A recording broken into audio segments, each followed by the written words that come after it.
کے مطابق شیعہ سے سوشل بائیکاٹ کرنا ہے. ہاتھ کھڑے کر کے پکی بات اللہ سے وعدہ, لا تتخذوا عدوی وعدوکم, اللہ کا حکم ہے میرا نہیں.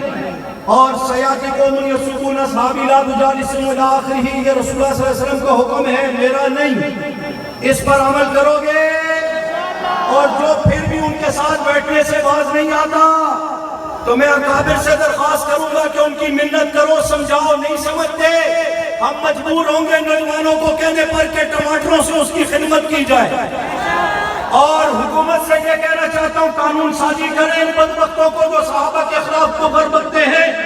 شیعت کے کفر کے خلاف قانون سازی ہو, قادیانیت کے انداز میں جس طرح ان کے متعلق قانون سازی ہوئی. فی الوقت اتنا کہنا چاہتا ہوں کہ وزیر اعظم نے کہا موٹر وے پر جس ہماری بہن بیٹی کی عزت لوٹی گئی, ہم اس واقعے کی مذمت بھی کرتے ہیں. جس نے یہ بدبختی کی ہے اس کو مردانہ صلاحیت سے محروم کیا جائے.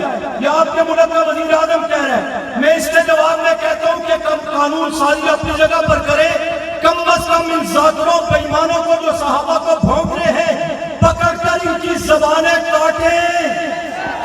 یہ زبانیں قانون کو کاٹنی چاہیے نہیں کاٹنی چاہیے, حکمرانوں کو کاٹنی چاہیے نہیں کاٹنی چاہیے. اور اس کا آغاز جیسے ابھی ڈاکٹر عتیق صاحب نشنجوئی فرما رہے تھے, اس خان اعظم کی زبان سے ہو, خائن اعظم کی زبان سے ہونا چاہیے کہ جس نے بدری صحابہ کی توہین کی. اور اگر تم جیسے ہجروں میں یہ ہمت نہیں ہے تو پھر درمیان سے حکمران ہٹ جائے جو کتا صحابہ پر بھونکے گا, انشاءاللہ ہم حق نواز کے تربیت یافتہ اس کی زبان کاٹ کر کتے کے آگے پھینکیں گے.